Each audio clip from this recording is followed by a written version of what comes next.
ओम शांति।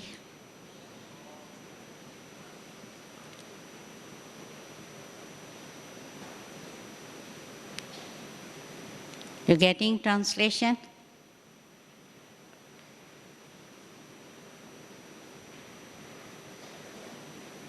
अच्छा, शांतिवन वाले बहुत भाग्यशाली है। अपने को भाग्यशाली समझते हैं?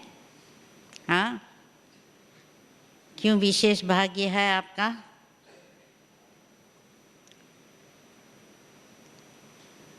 हाँ? कहते हैं जिसके पास बहुत मेहमान हैं वो भाग्यशाली, ठीक है ना। तो शांतिवन में हज़ारों के हज़ारों मेहमान आते हैं और सबसे बड़ा मेहमान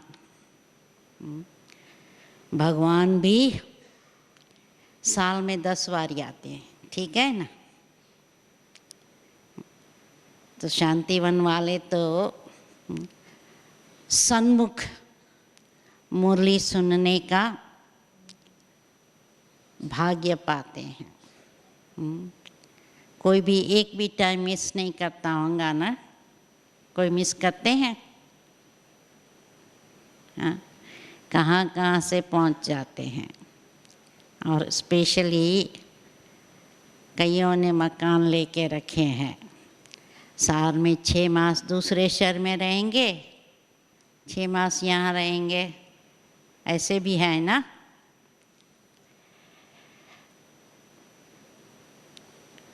तो सेवा का भी चांस मिलता है और सेवा ही तो भाग्य बनाने वाली है। जितनी सेवा करते हैं उतना हमारा भाग्य बनता है। तो मन वचन कर्म संबंध संपर्क हर प्रकार की सेवा कर सकते हैं। जिसको कल बाबा ने परसों बाबा ने कहा ऑल राउंड सेवा, सिर्फ वाचा सेवा नहीं। वाचा सेवा तो सहज है। 7 दिन का कोर्स किया और हम 1-2 मास में कोर्स कराने लगते हैं। तो वो सेवा तो सहज है और हर प्रकार की आजकल तो ट्रेनिंग भी होती है। सिर्फ राजयोग के कोर्स की नहीं, परंतु positive thinking, self manage and leadership, ऐसे ऐसे हर प्रकार की सेवा हो सकती है। और कर्मणा सेवा तो अथाह है, क्योंकि जब हम मुरली सुनते हैं, लास्ट 4-5 दिनों में देखा, मुरली सुनते सुनते बुलावा आता है कि सेवाधारी माताएं, शांतिवन वाले माताएं आकर टोली किचन में अपना हाथ बढ़ाओ। और कई विजिटर्स आते रहते हैं। तो हर प्रकार की सेवा तो होती ही है। तो ये देखना है कि सेवा करते समय एक ही समय अनेक प्रकार की सेवा करनी है। क्योंकि कई बार वाचा सेवा करते करते क्या होता है, जो हमने पढ़ा है पाठ वही रिपीट करते रहते हैं। उस समय देखना है कि हमारी बाबा की याद कहाँ तक है। क्योंकि साथ साथ मनसा सेवा भी करनी है। और मनसा सेवा तो ऐसी इतनी है जो हर घड़ी हर पल कर सकते हैं। और बाबा उसकी प्रैक्टिस भी कराते रहते हैं। कैसे मन की ड्रिल करनी है। 1-1 घंटे तो हम मन की ड्रिल करते हैं, परंतु उसके साथ साथ कर्म करते बाबा की याद रहे, बोलते बोलते याद रहे, चलते फिरते बाबा की याद रहे, तो उससे क्या है कि जितना हम याद में रहकर आगे बढ़ते रहेंगे, रिज़ल्ट क्या होंगी? हमको देखकर औरों को आत्मा की अनुभूति हो। तो इस बारी बाबा ने ये जोर दिया कि अनुभूति करके कराओ। ज्ञान देना तो सहज है, परंतु उनको मैं आत्मा हूँ ये अनुभव कराना है। और कई बार बाबा ने कहा है कि आपके मस्तक में वो आत्मा का सितारा देखें, मस्तक मणि। तो मस्तक में उनको मणि का साक्षात्कार हो, आत्मा का साक्षात्कार हो। तो जितना हम पावरफुल आत्मिक स्मृति में रहेंगे, तो उससे क्या होगा कि औरों को आत्मा का सहज ही साक्षात्कार होगा। तो इसलिए हमें अटेंशन रखना है कि चलते फिरते न सिर्फ बाबा की याद में रहे, परंतु आत्मिक स्मृति भी रहे, दोनों साथ साथ रहे। आत्मिक स्मृति भी रहे, बाबा की याद भी रहे। तो जितना ये अभ्यास करते जाएंगे तो क्या होगा, औरों को न सिर्फ आत्मा का साक्षात्कार होगा, बाप का भी अनुभव होगा। क्योंकि आज ही दादी बता रही थी ना कि अष्ट में कौन आएगा? जो इष्ट, हर एक इसको अपने इष्ट समझेंगे। उनको देखकर ये फील होगा ये हमारे है और हर एक की इच्छा पूर्ण करने वाले। देव की देवताओं की निशानी क्या बनाया बताते हैं बाबा? जो देने वाला है, दाता। तो जो इतना भरपूर होगा वो देता रहेगा। तो इसलिए देखना है कि हमारे पास खजाने सारे भरपूर होते जाते हैं। तो अविनाशी खजाने हमें बाबा ने दिए हैं, ज्ञान, गुण, शक्ति, समय, संकल्प, ये सारे हमारे अविनाशी खजाने हैं। उनको जितना ज्ञान का मनन मंथन करेंगे, ज्ञान का खजाना हमारा बढ़ता जाएगा। जितना ज्ञान का हम दान करेंगे तो भी वो ज्ञान हमारा बढ़ता जाएगा। तो ज्ञान सुनना सुनाना एक बात है और ज्ञान स्वरूप बनना है। अर्थात ज्ञान की एक एक पॉइंट जीवन में लानी है। वो जैसे हम स्वरूप बन गया, आत्मिक स्वरूप में स्थित हो गए और हर सीन को देखते ये ख्याल रहे ये ड्रामा चल रहा है। हर एक एक्टर अपना पार्ट बजा रहे हैं। तो जितना हम साक्षी बनकर हर एक के पार्ट को देखते जाएंगे तो उतना क्या होगा, उससे हमारे मन में क्यों, क्या, कैसे ये प्रश्न नहीं उठेंगे। नहीं तो क्या होता है, मन में अनेक प्रकार के प्रश्न उठते हैं कि क्या, कैसे, क्यों, ये ऐसे क्यों चलता है। तो ये जो प्रदर्शन करने की हमारी आदत है, औरों को देखते रहें, उनके बारे में चिंतन करते रहें कि क्या करते हैं, क्या करना चाहिए, क्या नहीं करना चाहिए, उनकी चर्चा करते रहते हैं। तो उससे क्या होता है, प्रदर्शन, परचिंतन, परमत, इससे क्या होगा, हमारा व्यर्थ संकल्प भी होगा और व्यर्थ समय भी जाएगा।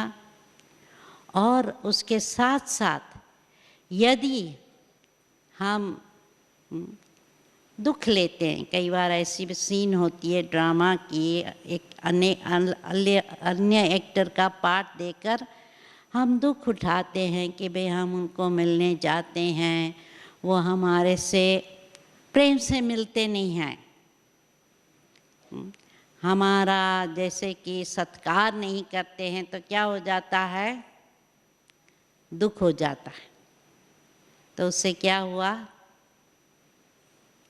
हमारा सुख की जो शक्ति थी वो छीन गई। अर्थात बाबा हमेशा कहते हैं नेगेटिव सोचने से हमारी एनर्जी बह जाती है। जैसे कहाँ सुराख होता है तो क्या होता है, कितना भी पानी डालो बाल्टी में, परंतु सुराख है तो पानी निकलता जाएगा। इसी रीत से कई बार हम योग में बैठेंगे, बहुत अच्छी रीत से बाबा की याद में बैठेंगे, मनन चिंतन करेंगे, तो क्या होगा, फील होगा कि हाँ हमको शक्ति आ गई है। परंतु फिर सारा दिन यदि हम बाबा की याद में नहीं रहते, काम करते करते काम में इतने लीन हो जाते हैं जो कर्म योग की बजाय सिर्फ कर्म करने लग जाते हैं। तो इसलिए हमें अपने आप को याद दिलाना है कि हम कर्म योगी हैं।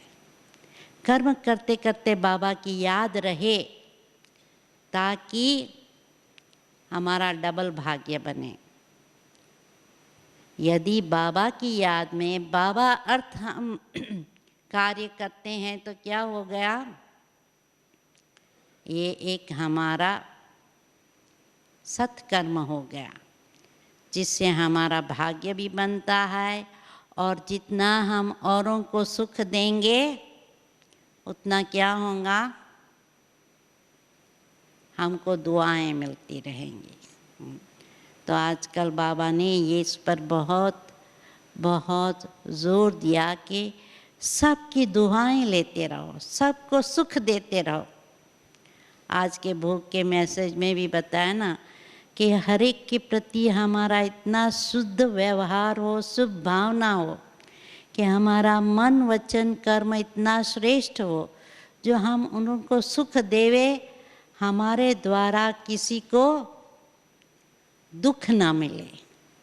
क्योंकि यदि हमारे से किसी को दुख मिला, कारणे अकारणे दुख मिला, कई बार हमारे मन में भी नहीं है, हमारे मन में है उन्हों का कल्याण की भावना, उन्हों को आगे बढ़ाने की भावना, आगे उसकी उन्नति हो, इसके लिए कई बार हम लोग क्या करते हैं, कुछ सावधानी दे देते हैं।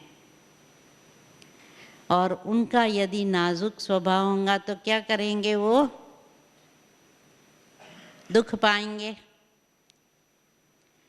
तो इसलिए ये देखना है कि हम उन्हों से जरा भी न दुख लेवें न दुख पाएं। क्योंकि यदि हमने दुख लिया तो भी क्या होगा, बाबा के साथ की हमारी लिंक टूट जाएंगी। परंतु बाबा के साथ यदि हमारी याद है, बुद्धि जुटी हुई है, तो उसकी निशानी क्या है कि हमारा जो भी कर्म है, मन वचन कर्म, हमारे संकल्प भी अच्छे होंगे, शुद्ध होंगे, वचन भी मीठे होंगे और कर्म भी सत्कर्म होंगे। तो इसलिए हमें ये बहुत ध्यान रखना है कि कर्म करते करते बाबा की याद रहे और ऐसा हमारा मन वचन कर्म ना हो जिससे हम किसी को दुख पहुंचाए, क्योंकि कई बार औरों का नाजुक स्वभाव है, उस कारण क्या होता है उनको दुख पहुंच जाता है। परंतु यदि हम जानते हैं इनका नाजुक स्वभाव है तो हमें भी थोड़ा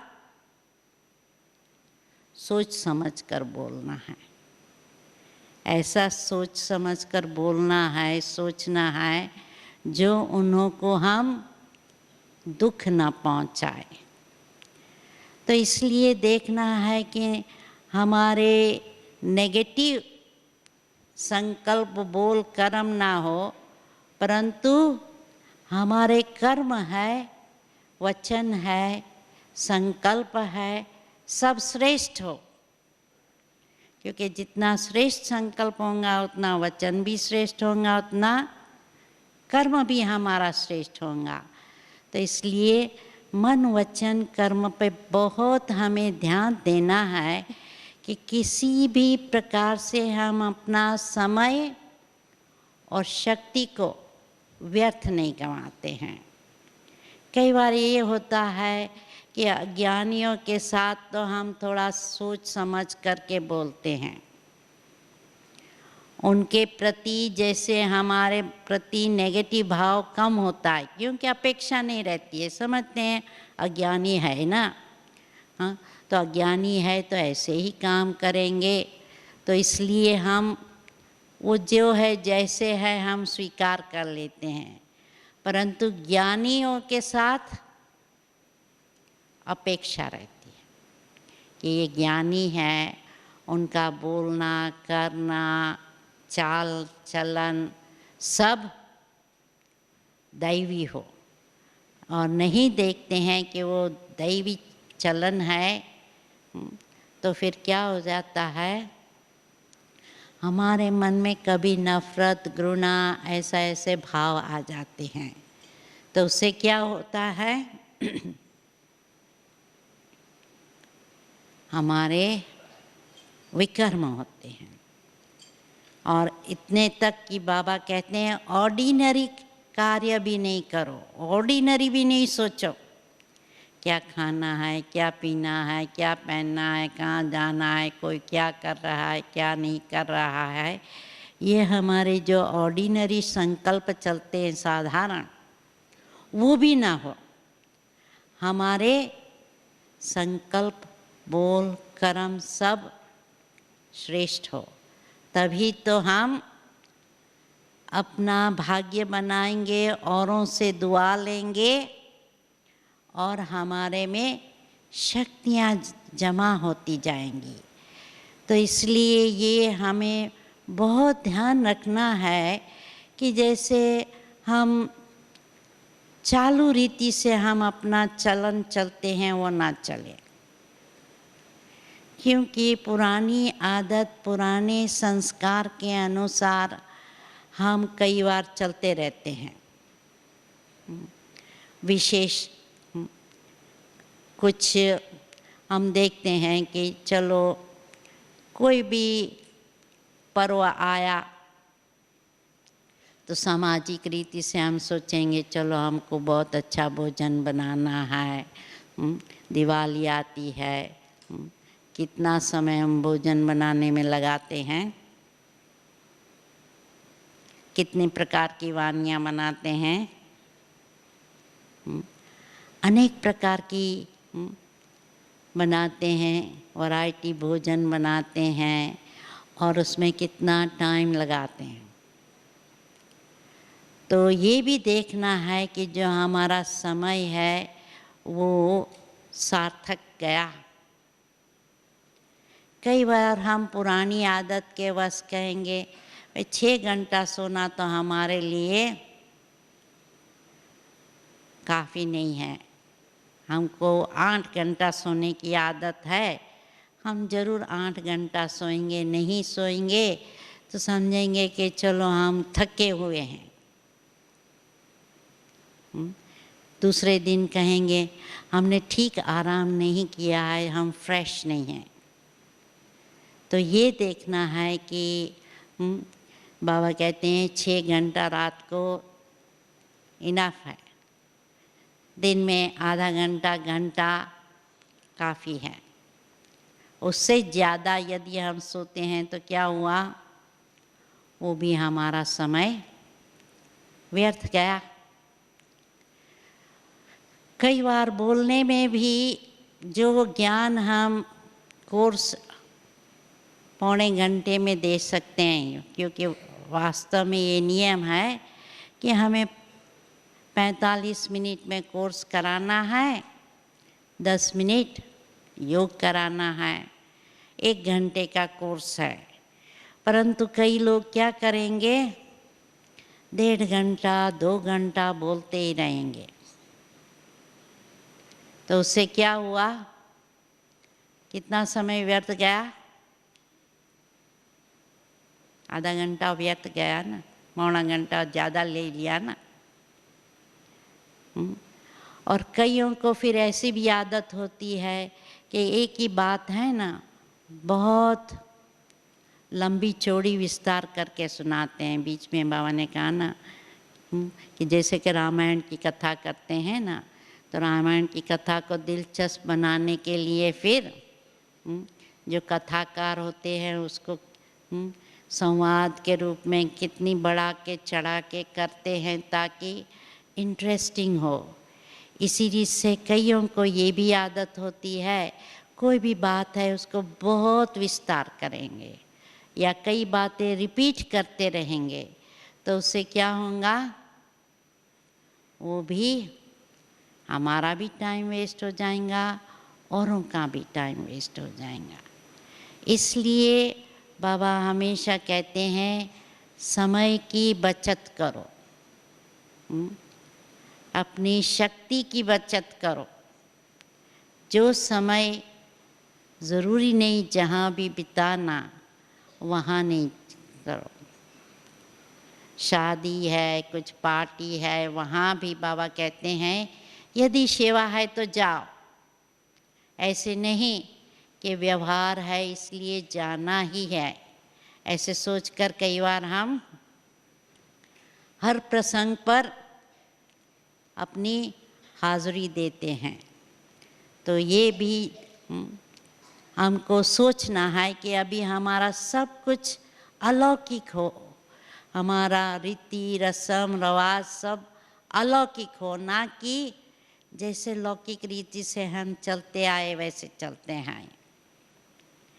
कई बार परिवार में भी क्या होता है कि पुरानी आदत है कि हाँ माँ को है सारा काम काज करना है,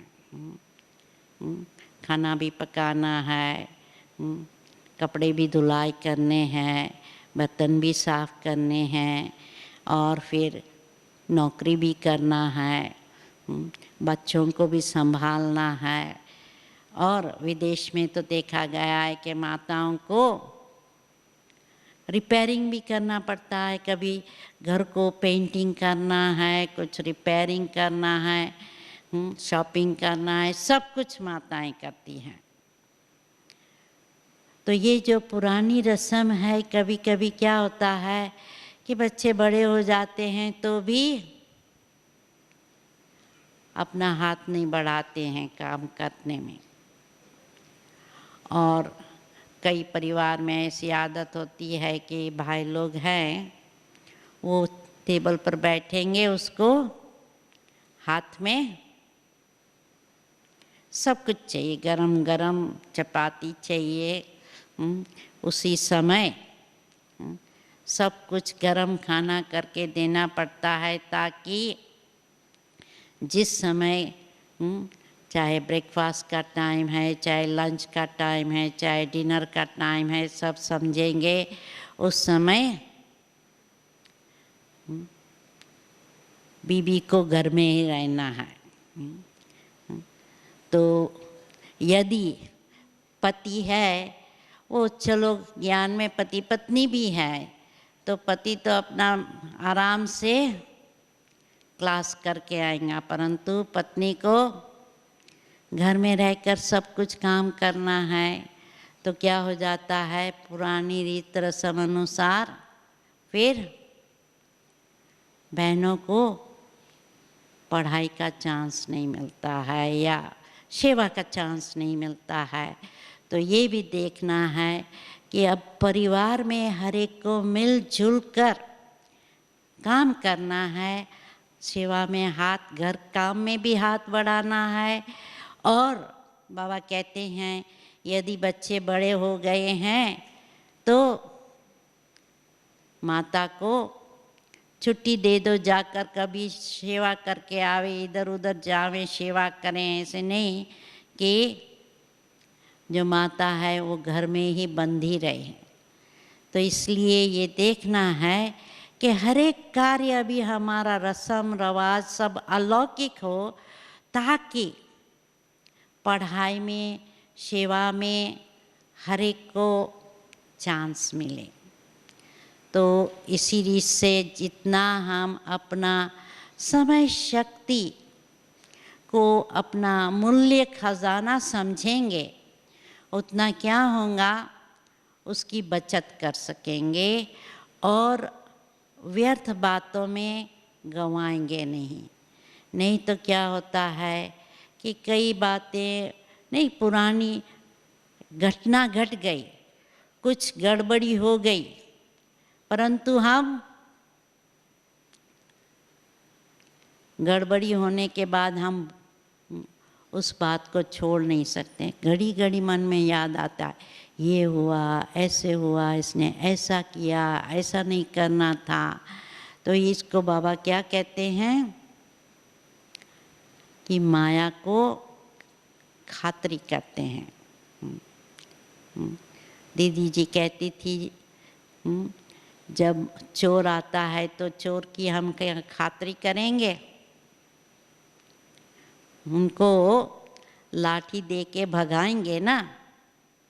परसों भी बाबा ने कहा माया मच्छर जैसी है, उसको थोड़ी इनवाइट करेंगे, उसको तो ख़त्म करने की कोशिश करनी चाहिए। तो इसी रीत से जो भी व्यर्थ संकल्प आते हैं, ज्ञान में यदि हम ज्ञान स्वरूप बन गए तो जो भी ड्रामा में पास्ट हुआ हम क्या कहेंगे, जो हुआ अच्छा हो, जो हो रहा है अच्छा है, और जो होना है बहुत अच्छा। ये स्लोगन बाबा ने हमें दिया है, वो याद रहता है। या कुछ भी गड़बड़ी हो जाती है तो हम कहते ये क्यों हुआ, ऐसे क्यों हुआ, क्या होगा, कैसे होगा। तो यदि भविष्य की चिंता होती है या पास्ट की बातों का चिंतन होता है, उसका मतलब क्या है, अभी ज्ञान स्वरूप नहीं बने हैं। और उससे क्या होता है, हमारा समय संकल्प शक्ति व्यर्थ जाती है। तो इसी रीत से कोई भी परिस्थिति आए, परिस्थिति तो आनी ही है, परंतु परिस्थिति से डरना नहीं है। क्योंकि डर है, भय है, डर है, चिंता है, चिंतन है, उस सभी में हमारा समय व्यर्थ जाता है। डरने के भी कईयों के संस्कार होते हैं ना, छोटी छोटी बातों में डर जाते हैं। चूहे से भी डरेंगे,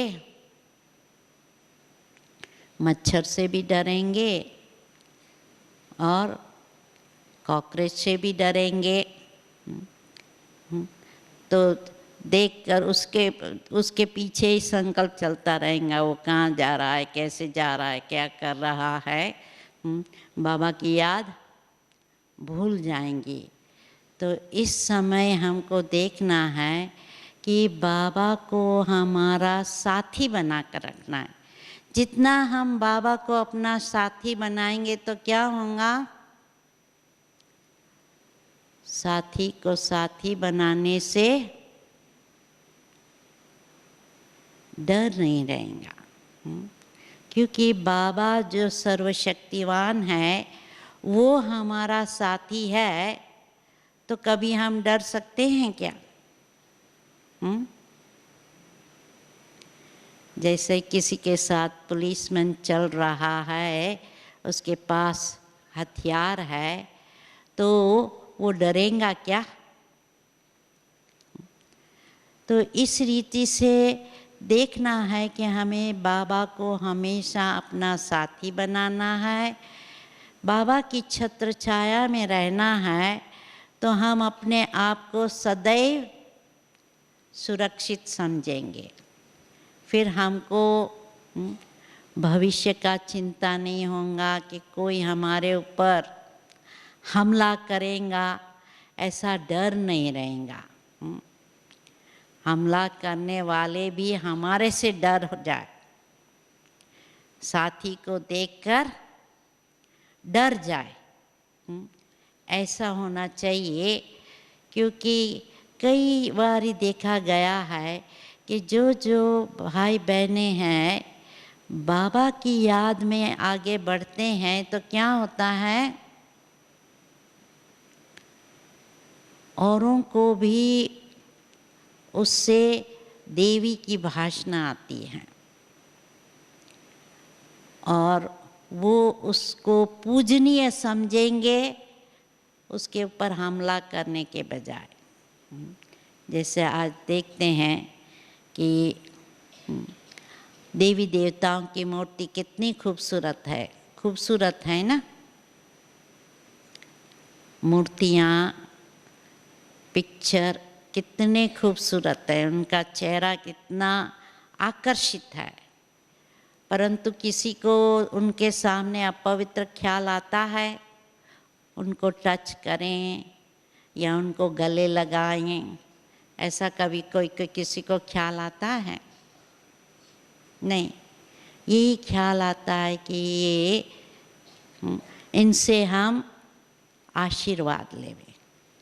तो इसी रीत से हम भी जितना उस अपने आप को फरिश्ता समझकर चलेंगे, औरों को भी ये अनुभूति होंगी कि ये फरिश्ता है और हमारे से रक्षा चाहेगा, वरदान चाहेगा, ना कि हमारे प्रति कुदृष्टि रख सकता है।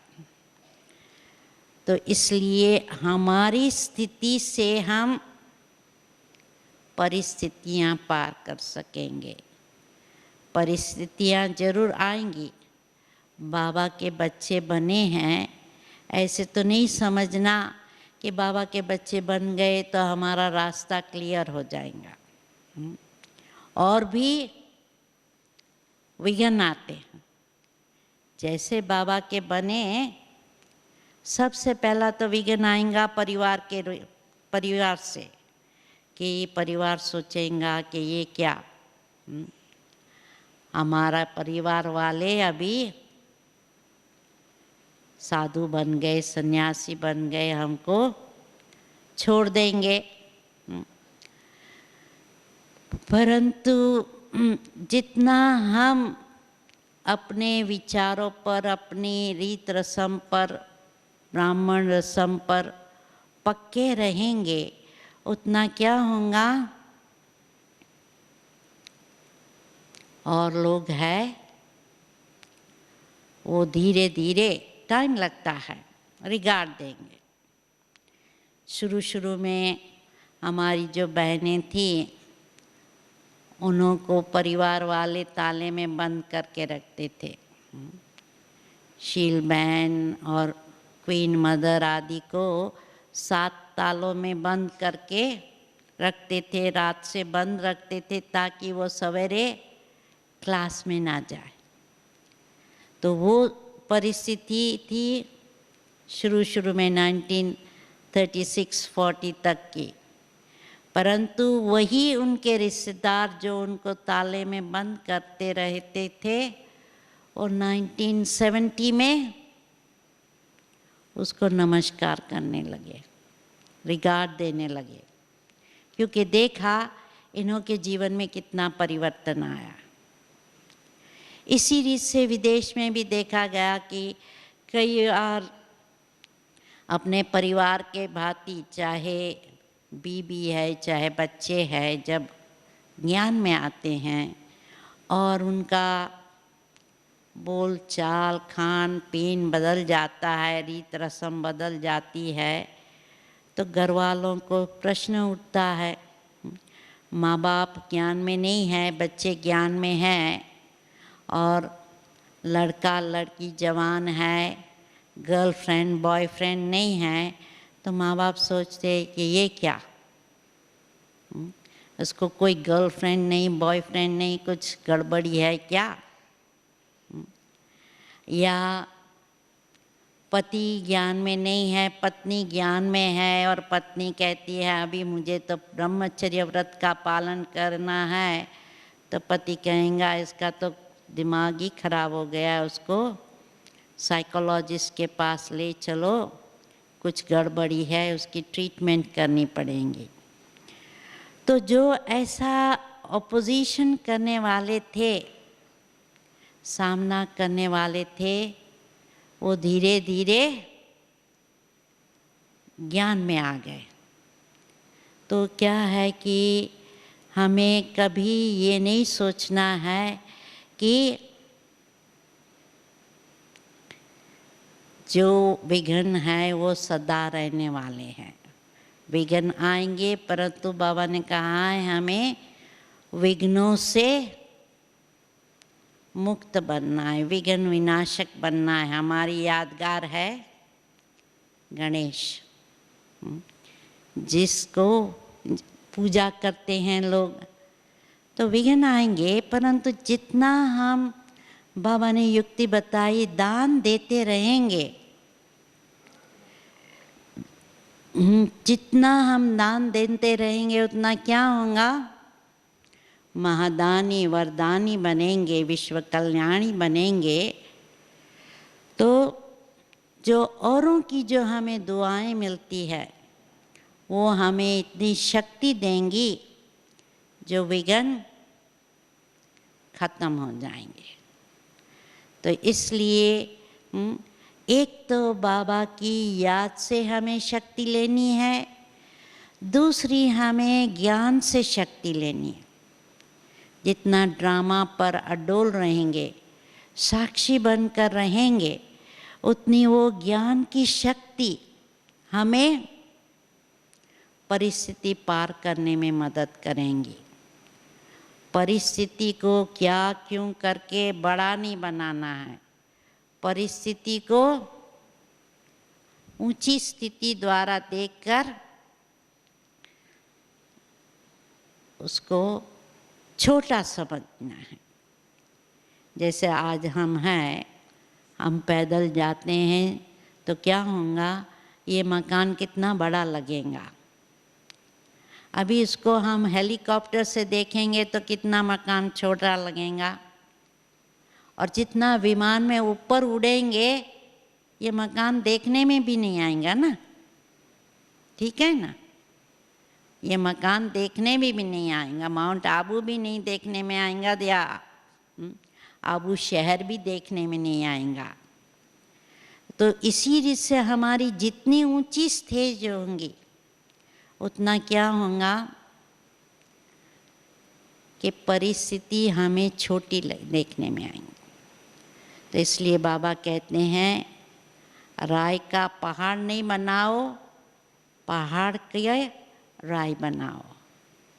परिस्थिति को छोटा समझकर अपनी ऊंची स्थिति द्वारा उसको पार करनी है। तो ये हो गई ज्ञान की शक्ति। समझ से हम देखते हैं ये तो क्या है, ये तो कुछ नहीं है।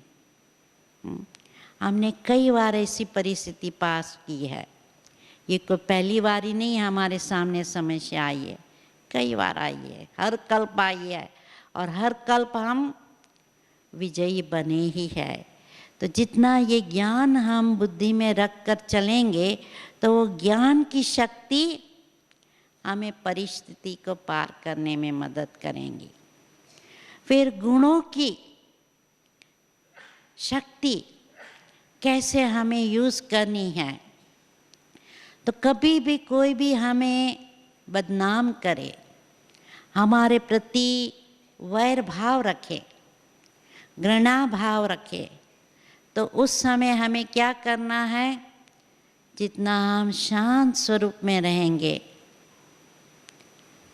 कोई गुस्सा करता है, जितना हम सहन करते रहेंगे, शांति में रहेंगे, तो क्या होगा, उसका गुस्सा छूट जाएगा। परंतु गुस्से से गुस्सा करेंगे तो वो वैर चलता ही रहेगा। परंतु गुस्से को जितना हम शांति से सामना करेंगे,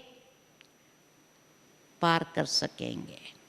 तो ये गुण की शक्ति द्वारा हम उस विघ्नों को पार कर सकते हैं। क्योंकि हम समाज में रहते हैं, किसी के हमारे प्रति जेलसी है, किसी का हमारे प्रति वैर भाव होगा, किसी का दोष देखने की आदत होंगी।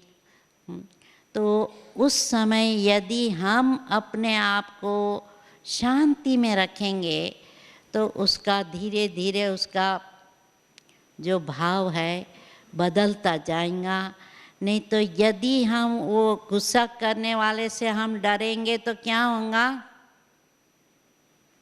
वो और भी ज़्यादा गुस्सा करेंगे, तो हम वो परिस्थिति को पार नहीं कर सकेंगे। इसलिए जितना निर्भय, निडर, अडोल, अचल रहेंगे, उतना वो परिस्थिति बदल जाएंगी। क्योंकि परिस्थिति तो बदलनी ही है, कर्म की भोगनी है। कलयुग अभी अपनी एक्सट्रीम पर जाना ही है। तो नेचुरल कैलेमिटीज़ आएंगी, कहाँ कहाँ युद्ध हो रहे हैं, कहाँ कहाँ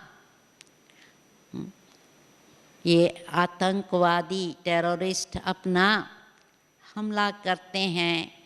यदि हम डर डर के चलेंगे तो क्या होगा, कोई भी कार्य नहीं कर सकेंगे, कहाँ भी आना जाना सब बंद हो जाएगा। तो जितना डरेंगे उतना परिस्थिति और व्यक्ति हमें डराएंगे, पर जितना हम निर्भय रहेंगे वो लोग हमारे से डर जाएंगे। तो इसलिए जितने गुण हम गुणवान बनेंगे तो वो गुण द्वारा हम औरों के अवगुणों को मिटा सकेंगे। तो इसी रीत से हमें देखना है कि जो भी हमारे संबंध संपर्क में आए उन्हों को भी हमें अपने संग का रंग लगाना है। उनको ज्ञान दे सके तो देवे, लेकिन अपने वाइब्रेशन द्वारा उन्हें शक्ति दे सकते हैं। तो इस रीत से बाबा ने हमें बताया कि एक साथ हर प्रकार की सेवा करनी है। जिस समय जिस सेवा की आवश्यकता है उस समय वो सेवा करनी है, और लक्ष्य रखना है कि हमें हर एक को कुछ न कुछ फ़ायदा देना है। तो इसलिए बाबा ने कहा कि देखो बच्चे, जो बुरे संस्कार वाले हैं उसके प्रति हमारा दया भाव होना चाहिए। तो देखना है कि यदि कोई हमारे से बुराई करता है, उसके प्रति हमें गुस्सा आता है, वैर भाव होता है या दया का भाव रहता है, हमारी रिएक्शन क्या है? उन्हों का एक्शन तो गलत है, उसने गुस्सा किया, पर हमारी रिएक्शन क्या है? हम सामने गुस्सा करते हैं या प्रेम में रहते हैं या शांति में रहते हैं, तो ये देखना है कि हमारा जो भाव है, हमारी जो भावना है वो बदले नहीं। शुभ भाव और शुभ कामना ही रहे हर एक के प्रति, कोई भी है कैसा भी है, हमारा उनके प्रति प्रेम भाव जरा भी कमी ना होए। तो वो कब होगा? जब बाबा से हमने प्रेम का खजाना लूटा है। हम मास्टर प्रेम के सागर बने हैं, तो क्या होगा? औरों के प्रति हम प्रेम भावना देते रहेंगे। तो इस वर्ष इस पहली मुरली ने हमें, बाबा ने हमें बहुत आगे बढ़ने की प्रेरणा दी और प्रैक्टिकल में योग की ड्रिल करके दिखाई कि कैसे अभी अभी हम ब्राह्मण हैं, विश्व कल्याणी ब्राह्मण रूप में अपने आप को देखो अभी अभी। दूसरी सेकंड अव्यक्त फरिश्ता।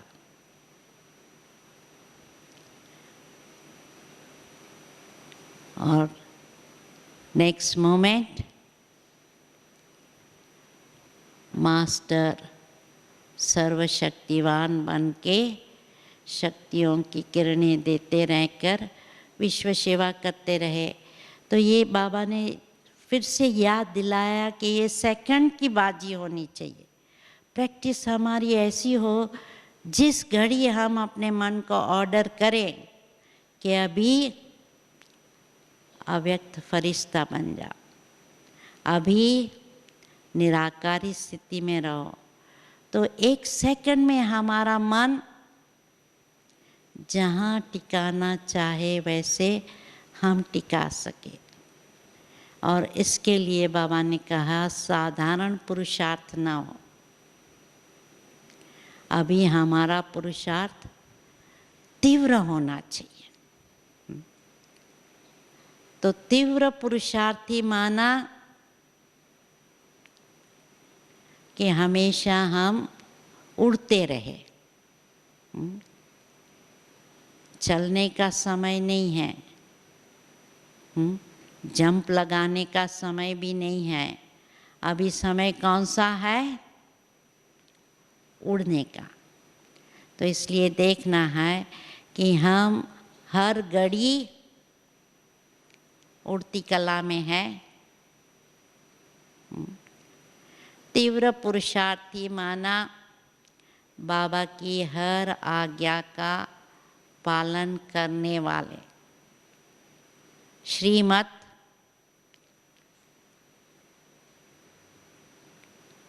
का फरमान पालन करने वाले। तीव्र पुरुषार्थी माना फॉलो फादर, हर कदम में बाप को फॉलो करने वाले।